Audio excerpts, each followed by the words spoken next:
Bust it.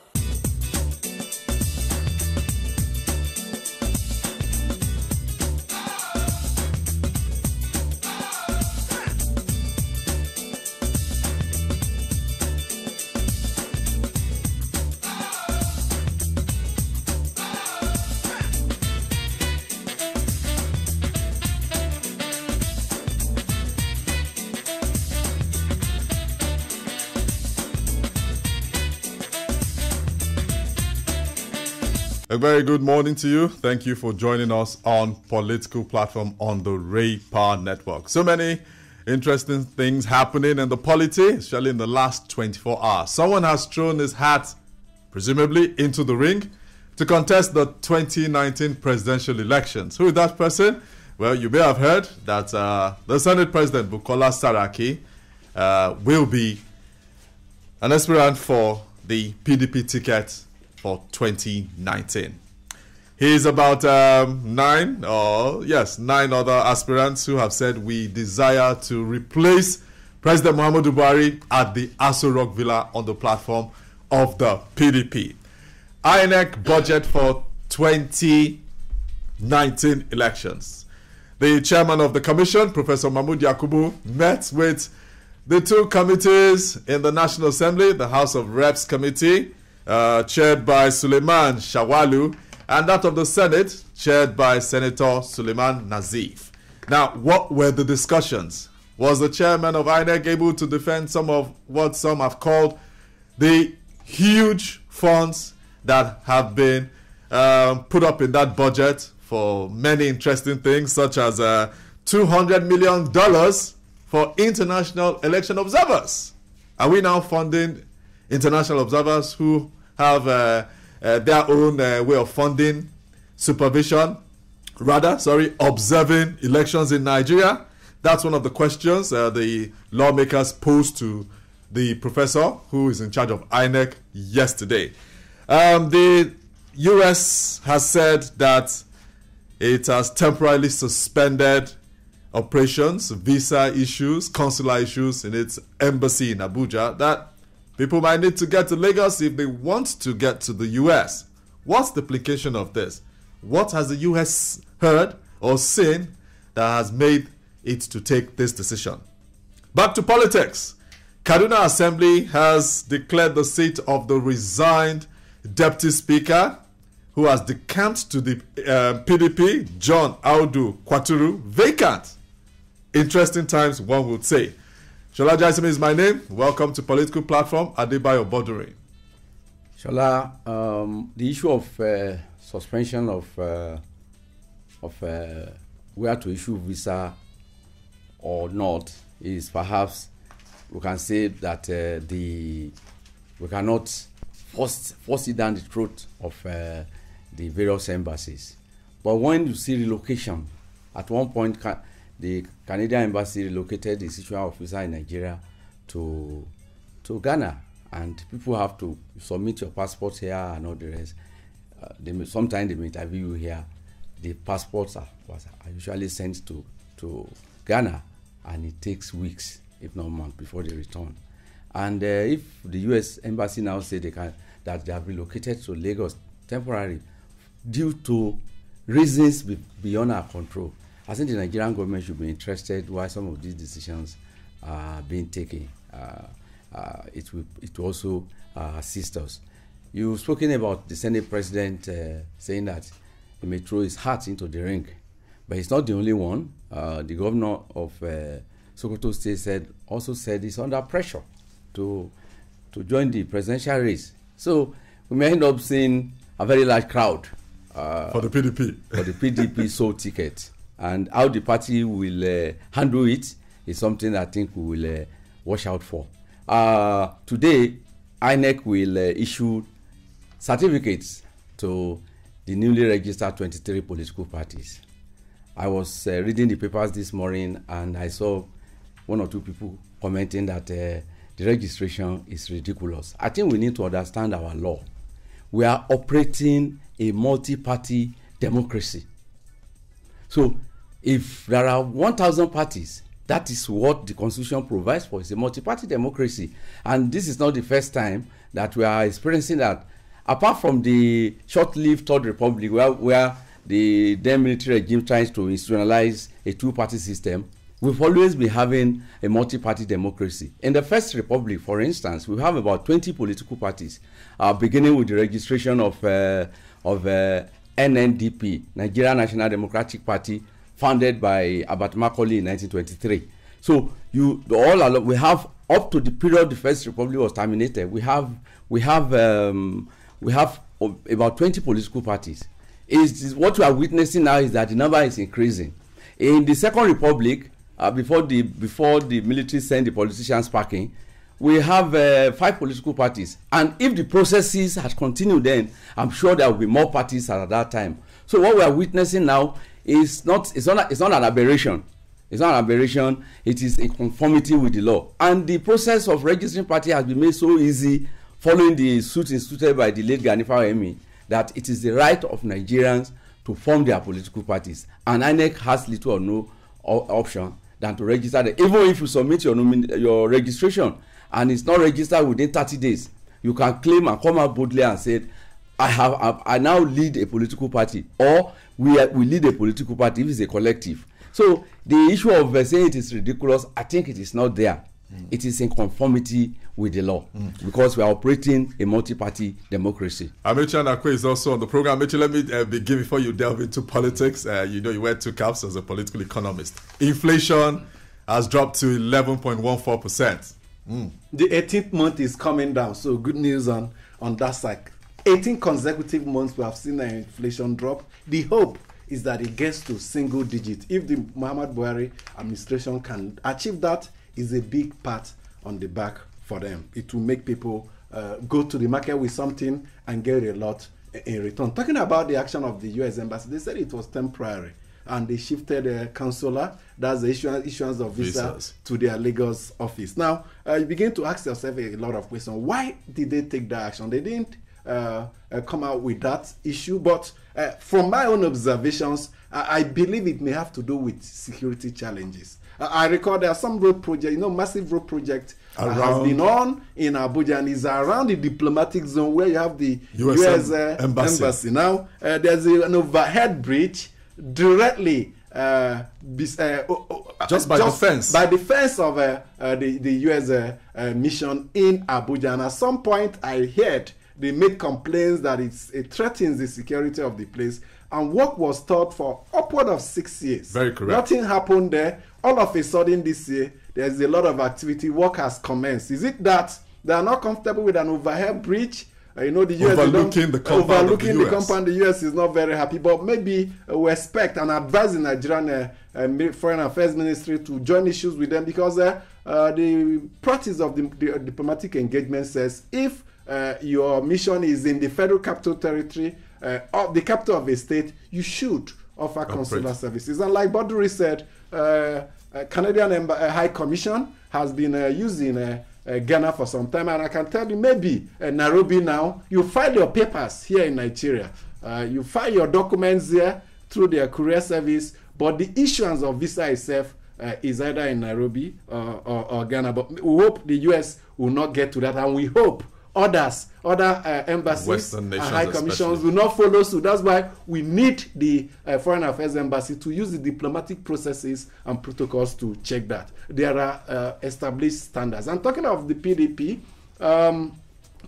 you rightly mentioned Saraki saying he may be interested, and Badru also talked about Tambua, who says he's under pressure. We know he's already in the race unofficially. I'm just waiting for the official confirmation of that. But the problem the PDP has is the problem APC had all this while. When the party was formed, they needed someone who would defeat Goodluck Jonathan, and they found that quality in Muhammad Buhari, and he succeeded in doing that. Now, the problem of PDP is who has what it takes to defeat or give Muhammad Buhari a good run for his money in the north, especially in the northwest, where you have a good chunk of votes. So it's a big problem for the party. Do we need a competent, qualified person that will do the job, or do we need someone that will defeat or rival, at least the strategy is to rival Muhammad Buhari in the Northwest and rely elsewhere to make up the numbers? That's the problem for PDP to resolve. We will hear from you in the next couple of seconds, but I would like to tell you that we have somebody in the studios with us. Honorable Peter Akpatasin, he's the member of the House of Representatives, and he chairs the Committee on Civil Society and other. We'll be looking at all the issues that we've brought to the front burner on today's edition of the program. But first, let's take that break. It's the mail segment, and I am Ifeanyi Nwobi. We'll begin with a mail from Shegun Banshaw, who writes from Kuje in Abuja, and it says, the illegal arrest and continued detention of Premium Times journalist Samuel Ogundigbe by the Nigerian police on the same day the police supposedly complied with the presidential directive to overhaul the Special Anti-Robbery Squad is an indication that the move taken by the police force was cosmetic, insincere, and dissembling. Or how else can a force who pledged to abide by the Constitution flagrantly violates the same Constitution on the same day? The Presidency, civil societies, and Human Rights Commission must devise a means to monitor the activities of the Special Anti-Robbery Squad to ensure it complies with presidential directives. Finally, I join other well-meaning Nigerians to call for the release of Samuel Ogundigbe, who is illegally held by the police. The next is coming from Amechi Obochi in Kubwa, Abuja, and he says, the National Assembly Committee on Budget Appropriation yesterday invited INEC Chairman Professor Mahmood Yakubu to defend the 6 billion naira contained in the Commission's budget slated for the feeding of policemen for the 2019 polls. What a budget! If 6 billion naira is for the feeding of policemen during 2019 general election, how much would be used for the feeding of other ad hoc staff, corps members, civil defense, election observers, and so on, who would equally be used for the same election as well? Anyway, we must all understand that corruption is not only when EFCC claims that an opposition member looted billions of naira, but also when a member of this administration pads up budget unnecessarily. I therefore urge all to be patient with the National Assembly, especially as it concerns this INEC budget that looks like it was intentionally omitted in the 2018 budget. Nigeria will hail D. And that's all we can bring you away in today's mail segment. Do keep it coming to Political Platform at raypower.fm. Welcome back to the program. We have our guest in the studio, Peter Akpatasin. He's a member of the House of Representatives. He represents Akoko-Edo Federal Constituency, and that's the place where, unfortunately, a couple of days ago, just about last week, we had that robbery incident, almost a replica of what happened in Offa. How are your constituents taking this? Well, that was a very sad moment, for Akoko-Edo people, and for me, the representative of Akoko-Edo. We've been home to see the bereaved families and those who are sick in the hospital, and also to see the devastation at the police station where 2 inmates were murdered. So it's such a very sad situation for us. Our people are in mourning mood and very, very unhappy. However, we are very resolute that we are not going to get deterred by whatever criminal activities that these people continue to perpetuate from time to time. We are trying to strengthen the security situation on ground. We are in touch with the security agencies to make sure that the beef of security in those places. And we use the opportunity to call on the authorities to allow and support the establishment of vigilante groups, because in time past they have actually resisted such attacks. This is about the 3rd time that is happening in Akoko-Edo within a space of 12 months. Yeah, so it's very unfortunate, and we only hope that the continuous attack on banks in that place don't discourage banking activity, because as we speak at the moment, we have just 2 banks in the whole of that federal constituency, which is grossly inadequate. So these are some of the challenges that are coming, with that kind of attack, particularly because of the fact that it has been, repetitive. It's not the first time. This is about the 3rd time, and so our people are very sad and unhappy, and we believe that the government, both at federal and state level, we though our governor has been there with the local government chairman and some other people. That was after, the legislators had also, because we are with the people, right? Had visited, to commissariat with the people. So we know that our governor is quite proactive and very concerned about, the challenges of the people. And so we hope to see very meaningful improvement in security situation. Beyond this lamentation, because that is where I will call it. I'm not lamenting. Where you are beyond. No, it's not. I'm not restricting to Akwa Edo alone. Yeah. But there is a national lamentation when incidents of this nature occur, and the clamor for reform of our security architecture has been on, and it just seems as if, as at now, it looks like a matter of impassioned oratories, even on the part of political leaders, and even at the level of the lawmaking. You are a lawmaker. What concrete steps can you assure Nigerians that the National Assembly is doing something about this clamor that is unending, that our security architecture need to be reformed? Obviously, National Assembly is working flat out to ensure that security architecture is reformed and restructured. We have made that very, very clear, but it is now the duty of the appropriate authority to effectuate that. But we'll continue to do all that is needful. If there is need for a review of the legislative framework for doing so, we are always very ready to do that. But I think that there are very serious issues with respect to a restructuring of our security architecture.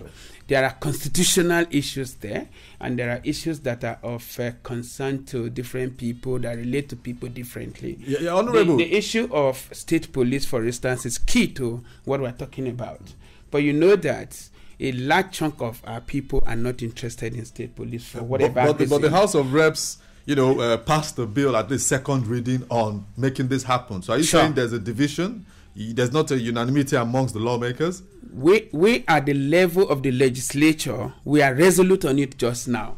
Before now, yes, there was division. Some people did not believe in it. Some lawmakers did not believe in it because of what happens in their state. Politics is local. The dynamics in your state shape your attitude to lawmaking and the kind of contributions that you make. But now that we have seen the carnage that Nigerians suffer when herdsmen and some other people attack bandits, communities, displace people from their communities, take over their communities and all of that, people have begun to think differently. What people are looking at now is, how do we have some control over the security forces in our own locality? Right? Okay. Why should Abuja control what happens in Akoko Edo, for instance? And you have to call the police commissioner, who reports to the IG of police in Abuja, to give a directive before police moves.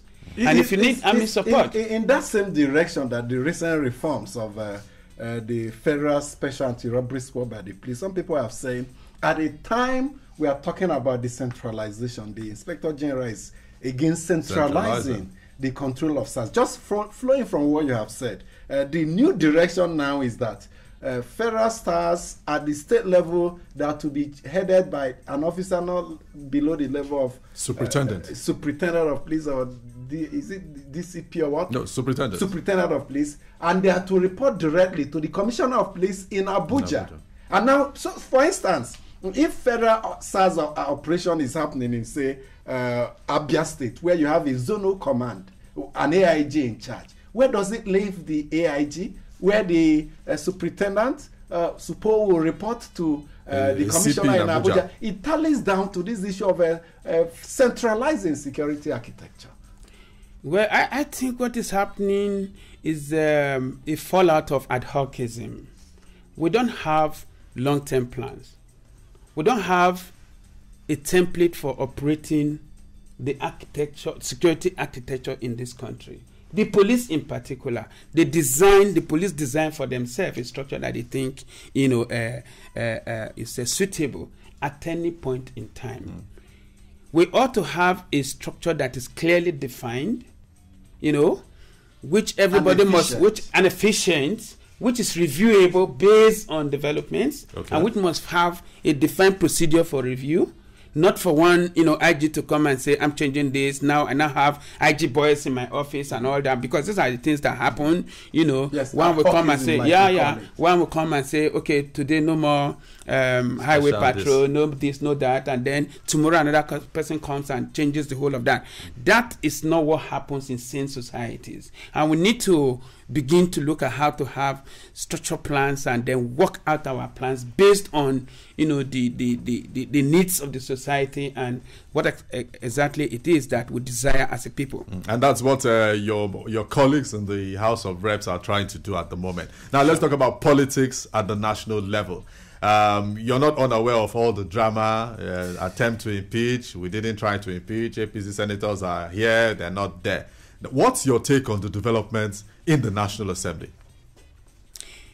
Well, what is happening just now is not strange to me. It's not new in any way. Because in the first place, we have a political system that is managed by political parties that are completely bereft of any form of ideology. Including the APC? All political parties have no ideology. That is the truth. Political associations come together to win election in Nigeria. That's it. They have their program, short-term program, ad hoc programs again. That is it. But in the midst of that confusion, APC is the best, just now. But unfortunately, no political party has a solid ideology base. That is the truth of the matter. Unfortunately, I am a politician. I contested on the platform of a party, but that is not what defines who I am and the way I see things. Let's take a look. I believe that for us to have a political system in which people do the right thing at every point in time, we must premise political party existence on their ideology. You have people who decamped from PDP in 2014. 90% of them who formed new PDP, NPDP, could not even get out of the trap of that mentality to think of what else to do. 4 years after, they came up with RAPC, which is not different from. But they're not the only one. They are not the only one please. that did not get out of that mentality. Yes, let's finish with. No, just let's to finish with broaden the what I'm discussion. saying is the that CPC, ACN. they are still meeting under CPC. The ACN block, they are still meeting. So it's not peculiar to the. I am not aware that ACN is meeting under any whatever, because I came from ACN background. I was AC from AC to ACN and then APC. I'm not aware of that. I'm a second timer. So what I'm saying is that that's the kind of mentality in Nigeria. People did it 4 years ago, irrespective of who they are. I have good friends there. Tamboa is my very good friend. I like him so much. You understand me? They did it 4 years ago. They could not change anything what they did 4 years ago. They are doing it again. I don't care which party benefits or loses from whatever they are doing. But should politicians not have morals? Should politicians not base what they are doing on ideology? But what is happening here is that people see political parties as platforms for winning election. If they see any threat to their chances of winning, not to the interests of their people. Nobody is talking about the interests of their people. You understand me? But chances of winning election. You see the kind of thing that is playing out in PDP just now already. Everybody or majority of them who decamp from APC to PDP, they want to become president. And that's why they are not comfortable with President Buhari, because they know they can't beat him. You understand me? So, but is that the kind of thing that we should be doing? Is that the reason why people were voted into office? To go and take care of their personal interests? We must begin to look at all of this, and we must provide answers to all of this before we can have a very decent political, system. But I agree with anybody that political process is evolving in Nigeria. It passes through this evolution. American system, British system, and all of that, they had their time. But I think that ours is taking too long from my own, thinking point. Let me just come in here. But in the process of political evolution, this kind of things happen. Honorable, let me come in here. Are we the desire that our electioneering should change? That you look at the Electoral Act, for instance, a presidential candidate has just barely 90 days to move around the country and convince Nigerians to vote for him. In the Second Republic, Awolowo campaigned for a whole year. Shagari campaigned for almost the same period. Waziri Ibrahim the same period. Aminu Kano the same period. You have 90 days. Is there any hope that we are going to have issue-driven campaign in this 2019? Political projection are not limited to campaign, full-blown campaign period only. You do consultation before you Christ-in it campaign. It's the same thing you are doing. Probably you are referring to rallies. If you talk about rallies, you can't do rallies for 1 year. You don't need all that. But you need to do consultation at your own time. You can do it for 2 years. Among political elites, not the people who vote. Not the people who vote. You are allowed to do consultation with the elites as well as the voters. I have a How do you reach out to them? I have a system that we call Know Your Voters. You understand me? And I have. Do you do that in Akoko Edo? I have it. It's running. It has been on since 2011. And I have canvassers. I have canvassers in every unit. And they reach out to the voters. They know who has PVC or who does not have. They know whose PVC is missing, and they help to make sure they get their PVC, because I want them to vote for me and my party and no other person. You understand me? But what I'm doing with them on a continuous basis does not amount to open campaign. It is sensitization, it's mobilization, it's educating the people, right? This was what Awo did. You understand me? It's not campaigning with helicopter around the country for 1 year that will make you win the election. How do you connect to the people? What's your relationship with the people? How do you maintain that? That is more important. 90 days for me is too much. Okay, let me, even the sound of your voice, the activism has come back. You were a former president of NUPENG. I remember I covered labor and all that. Now, let's talk about the oil industry in Nigeria before you go. What are the issues we face? Those who have come after you as NUPENG, President General and all that, every now and then there's this threat of strike. What's the nitty-gritty? What should we be looking at in this industry? Well, I'm not sure that the frequency of strike is that high today. No, the threat. The threat. If you don't issue threat of strike, most not too responsible employers will not do the right thing. That is the truth. It's unfortunate though, but a lot of them are not very responsible. And you have to issue threat before they do what legally they ought to have done. And so when you see people issue strike, in most cases, I want us to look at the content of their, the text that they issue. They will always say that we had an agreement, you have failed to implement the agreement. But when these threats have an impact on Nigeria's mainstay, oil. Yeah.